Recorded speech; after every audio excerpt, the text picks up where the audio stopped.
And we will be discussing today comments made by Israeli Defense Minister Benny Gantz saying that two far-right Israeli groups, La Familia and Lehava, should be perhaps maybe designated as terrorist organizations. That discussion should be had, he said. But how do you designate a group as a terrorist organization? What are the criteria? And is that the right decision to make regarding these two groups? Let's take a look.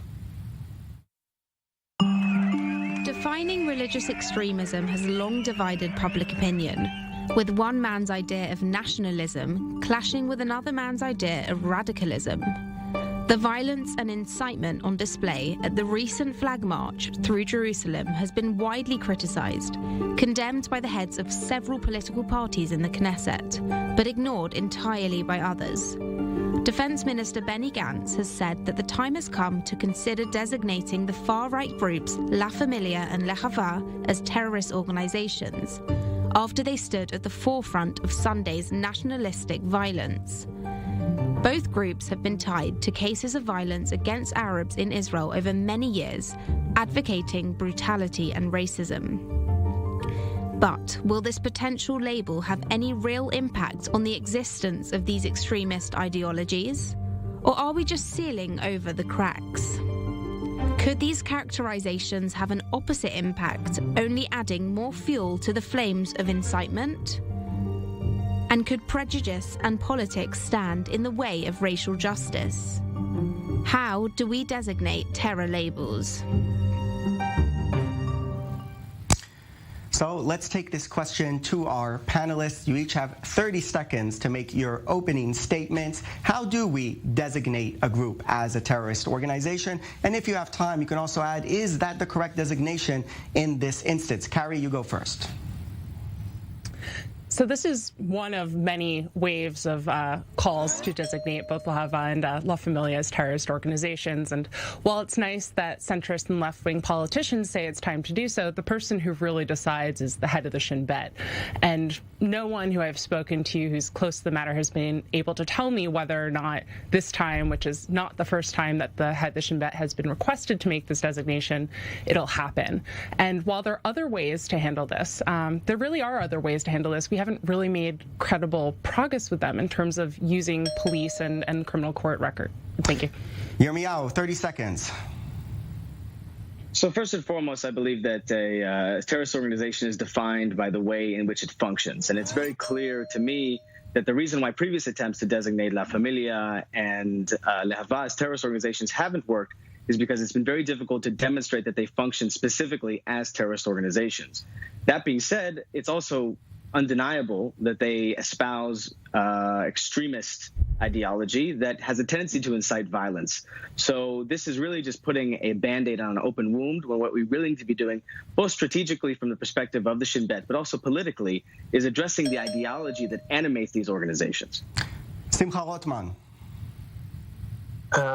Defining a terrorist organization, you need to do both things: define terror, and second, to define organization. To the best of my knowledge, and I believe that's the reason the Shin Bet did not try to designate them as a terrorist organization. They're not so organized and they're not so terrorist. They don't have a political goal behind whatever kind of violence some people there do. If you designate them as a terrorist organization, you can designate any group of sport supporters as terrorist organizations. Sometimes they use violence.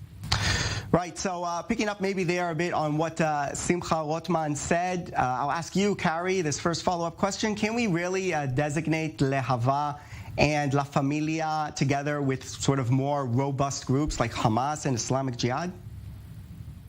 I don't think it's necessary to make that comparison. I think both can be inciting terror, however we choose to define it, and be designated as such. And I would say specifically in the question of whether or not these are just organizations, whether these are actually supporting terror, the law as it's written says that you need to be over a period of time supporting a nationalist ideological agenda. It's very clear that these organizations, especially Lehava, does. It has a very clear Jewish exclusionist, some would say Jewish supremacist ideology. It is very anti-Arab, and this question ultimately cuts the quick of how does Israel want to treat and balance interests between its Jewish and non-Jewish citizens. And I think that these organizations use incitement and violence to push a specific narrative within that question. Yirmiyahu, do you agree with that? Not entirely. I think the second we start blurring the lines between the incitement to violence, ideas or organizations that incite violence, with those that organize violence for political aims, we're going to enter a very slippery slope, because we see there are a lot of organizations that are on the periphery in terms of extremist ideologies, and we don't want to be in the business of silencing people just for their ideas. Rather, instead of taking this to the legal realm, we need to be starting to focus on identifying the ideology, because let's say we outlaw Lehava and La Familia. If we don't address the ideological roots of these organizations, specifically Kahanism, then we're just basically setting the stage for another organization to arise and to replace it. So outlawing it would actually just strengthen these organizations, because it would increase this idea that there is some conspiracy to not deal with them and to silence their free speech. And what we need to be doing is defeating them in the marketplace of ideas. Simcha, what do you make of some of the things that we saw during this flag march? Do you think that represents those organizations or the march in general? And do you think this is a justified response by the Israeli political establishment and others to that? I think that the fact that we are even to having this conversation, I think it's a disgrace. 70,000 people marched in Jerusalem, flags, dancing, happy, not using any kind of violence. During the time of the march, few hundred meters to the side, Jews were stoned almost to death. Few people went to hospitals because they are Jews in the Jewish capital of Jerusalem. The fact that we're having this conversation and trying to color this march or these groups as violent, when, to the best of my knowledge, we lost almost 19 people in the past 2 months due to incitement and terror from Arab organization. And I don't know about any casualties. Looks like Simcha was cut off there. I want to take this question now to Carrie. Hearing what Simcha said there, that there's no comparison between the sides here. I just want to give you an example. Even the northern branch of the Islamic movement was only outlawed as an organization. It wasn't designated as a terrorist organization. Would you say that La Familia and Lehava are more extreme than the northern branch of the Islamic movement in Israel? Again, I'm not actually sure that they should be designated terrorist organizations. What I do think is that the government and the security forces and the police specifically need to enforce order. And while there are lots of concerns about freedom of expression, I know that Yonatan touched on them, they're currently being used, from what I understand, as an excuse to not prosecute incitement, to not prosecute violent acts. The Northern Islamic movement was associated with a handful of terrorist attacks before it was outlawed. It has connections to Hamas and the Islamic Brotherhood, and more than that, it was outlawed in 2015 before this law to designate terrorist organizations existed. It was only enacted in 2016, so I actually don't think it's a fair comparison to make that. But I do think that we do need to pay attention to this phenomenon and not treat it as a sideline event to an event that had 70,000 people. Unfortunately, it caught center stage for international and domestic attention. Simcha, let's go back to you because you were cut off there with a bad connection. So you were talking about how this comparison shouldn't be made. Do you feel like maybe if this comparison is made, it will impact how some of the Islamic terror groups are looked at by Israelis and by others internationally? I think that terror is a too important term to be used lightly. If you talk in the same way on organizations that have killed sometimes hundreds, thousands of people, and they endangered a whole state, and you're using the same ideas and same methods and same legal tools to a bunch of people that made some unpleasant remarks or even not unpleasant behavior and you're using the same term, you are diminishing the importance of fighting terror. You're using the wrong term, and I think it's a mistake, and I think it's a mistake both on that dealing with this situation and also making it stronger. You're not dealing with the situation, and you're using and you're lowering the standards for what it is, a terrorist organization. You're using it lightly. Then if everything is terror, then nothing is terror. Yirmiyahu, basically, Simcha, they're saying maybe this might achieve the opposite effect. Do you agree with that? I do agree with that. I think it's a very salient point. First of all, we need to make a distinction between extremism and terrorism, right? Extremism is an important part of what animates terrorism, but it doesn't necessarily organize and function in the same way. So I think if we use the same legal and strategic security tools against an idea, which is what we're talking about here, these are the ideas of Kahanism that animate these extremist movements, then we could actually just be feeding into their extremism.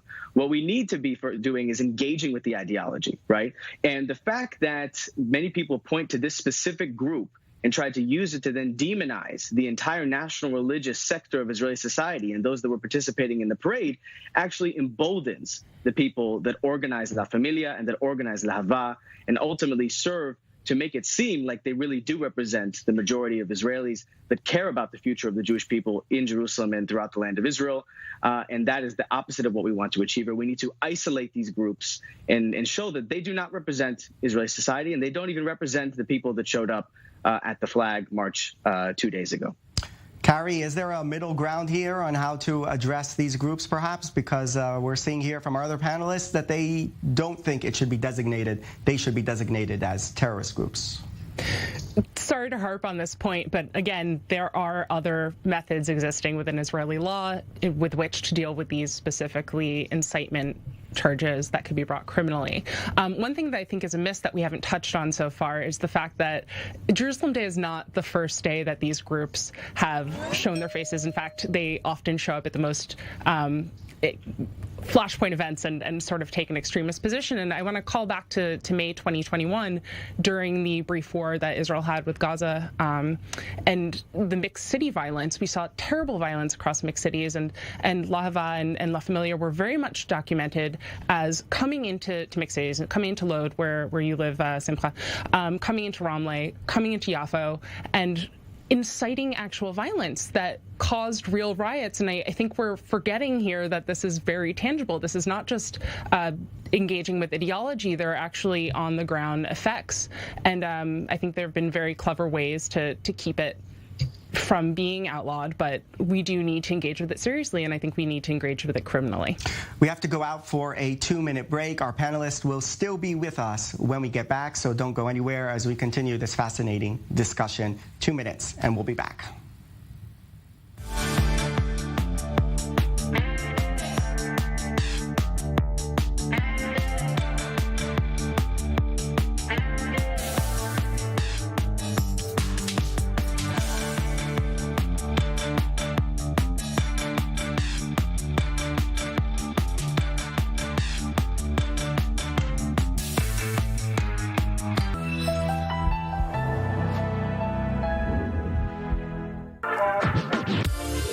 On Zoom In. I'll be joined in the studio by documentarian, producer Nancy Spielberg. She'll discuss what she's doing in Israel, showing how Israelis face down terrorism. I'll also ask her if her relationship with her accomplished brother has helped propel her in her work. We'll see you there.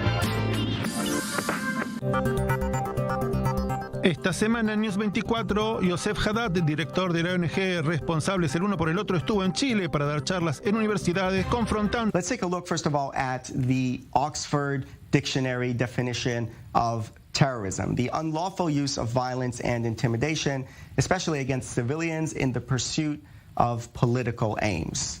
So going back, first of all, to our debate here and our panelists, Carrie, let's go to you first. Do you agree with that definition? And what groups can you see operating here that do apply with that definition? I actually don't think it matters whether I agree. It matters what the Israeli law says. And to my understanding, the Israeli law says that terrorism is some sort of national ideologically motivated act that affects a body of a person, that affects property, that affects something. It doesn't necessarily need to be an incorporated group. There's sort of a looser definition of what that group might be. So while I think that there is a legal case to put these groups under that definition, it's unclear whether they will be placed there, but they could find a way into that definition. Yirmiyahu, 30 seconds. Yeah, well, I certainly agree that you can make the legal argument that they would fit into the loose definition that is given both by the Oxford Dictionary and also by the Israeli government. I think the bigger question is whether or not it's helpful in the situation. And what we're seeing in general is that on the left of the Israeli political spectrum, an obsession over Lehava and La Familia to the detriment of the grievances that inspire this ideology. And on the right, an equal inability to identify the real problem that Lehava and La Familia present to this same issue in terms of the stability and the ability for us to move forward and to create a peaceful solution. Simcha, what do you make of this definition? Does it characterize some of the terrorist groups that we do know? I think that the political aims, that's the part that defines a terrorist organization. And I think even if you want to define those groups as terrorist organization, they lack this political aim. But I have to respond again to Carrie. That's the problem. The problem that the person that heard you just a second ago, a minute ago, would think that in Lod, the problem was that Lehava and La Familia came. For 2 days before any Jew came into Lod, the city was burning with fire and terror. People were murdered in the street, in Lod, in Akko, all over the place. So to define the problem, that's exactly the problem I'm talking about, ignoring the reality and telling us the stories that we want to hear maybe, but it's not the truth. Carrie, I want to pick up on that from Simcha there, basically also talking about, and I think Yirmiyahu also kind of talked about that, how there are, some of this is a pushback against some very radical ideological, both rhetoric and actions coming from the other side, from Arabs, from Palestinians. How do you sort of stymie radical rhetoric within a society when it is faced with very radical rhetoric on the other side as well? Not that I'm a spokesperson for the Arab community, but their community leaders actually turn that around and say the same thing to you. I don't think this is any excuse for Palestinian terror, full stop. I want to make that very clear. Palestinian terror is also completely illegal. It is horrible. It is the problem that plagues this country. And Simcha, I think you said yourself, while maybe Lehava and La Familia didn't start it, they did show up and they made it worse. And I think that this is the key point, is that if we keep doing this in some sort of balance, like he said, she said, one side causes the other, rather than taking some real self-criticism, seeing our own responsibility in this, we're going to miss the point, because these are organizations that do have political aims. They do have a political ideology. Lehava explicitly says that it believes in a Jewish state where people who are non-Jewish can live in it, but at a lower status under Jewish rule, and it is anti-Arab, it is anti-intermixing with Arabs, it has very clear political aims, and I think that saying that it doesn't is bizarre. Yirmiyahu, I want to ask you, you talked about the fact that what's important is not designating this group in one way or another, but trying to deal with the underlying ideology that they have that may be problematic, or some of it that may be problematic. How do you do that in this type of political climate that we're in? A very difficult political climate, a lot of opposition and clashing, no government, many elections, maybe another one around the corner. What is the way to break through all of those barriers and get to a better place? Well, I think first and foremost, you have to identify why it is that organizations that espouse Kahanist rhetoric, because that's what we're talking about here ultimately, are starting to gain traction. And first and foremost, we have to realize that Lehava and La Familia are answering to very specific grievances to specific sectors within the Israeli society that feel that the conflict is not going anywhere, and that people both on the right and on the left are not giving them real meaningful direction to move forward, both in terms of their security concerns and also in their national aspirations as Jewish Israelis. Now, once we've done that, then we have to identify and explicitly state, those of us, specifically those of us that care about some of those same exact grievances, why Kahanism is a bad answer for those things, why it is a betrayal of the values of the Jewish people, why is it a betrayal of the values of the Jewish state of Israel. Simcha, I want to ask you, how damaging do you think it is for the religious Zionist party to have some of these more problematic elements in groups like Lehava and La Familia that are associated more with your side of the political spectrum? Is that also maybe a responsibility to a certain extent of the political leaders of the religious Zionist party to make sure that that rhetoric and some of the actions are toned down? First, I don't think that the views and the people of Lehava or La Familia are affiliated with me and any of the religious Zionism party. I think that recognize, and also the people that sadly I have to say the Supreme Court that turns blind eye to extreme ideologies and actions when it comes from the Arab parties in the Knesset or even extreme left. It's not, you don't even have to be Arab to be an extremist, anti-Israeli, terror-supporting parliament member, as we sadly have in our parliament. And the court turns a blind eye to that in order to not silence the voices that are in the Arabic community in Israel. I think he's doing a mistake. I think he's doing exactly what we talked about in the past half an hour, ignoring reality or trying to put a label on one side and ignore the problems that are arising from the conflict. I think creates more problem than dealing with the issues. And if to take it into reality, I think that if the police and the government would keep the peace in Lod and deal with the Arab terror that murdered people in the streets of Lod, Akko, a year ago, I don't think those groups would have any traction. They won't have the grievance to fist on as some of them do. So I think that the solution is more governability. The solution is more governance of the state of Israel in areas that for many years we turned a blind eye to the unlawfulness that were there. Carrie, final comments from you, because we have a minute until the break. Simcha, they're saying Israel has been too soft on the radical groups from the other side, and that's why they don't have any sort of a ground to stand on to tone down the radical Jewish groups.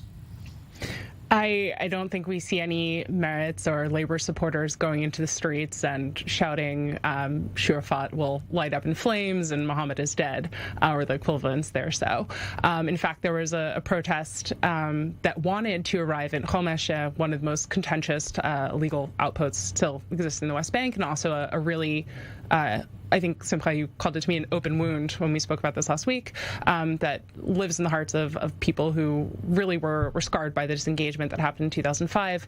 And that protest was stopped relatively peacefully when the police intervened. There was actually no injuries, as far as I understand. So I think there's a difference between just rhetoric expressing strong points of view and actually showing up to Jerusalem Day March with pepper spray in your pocket.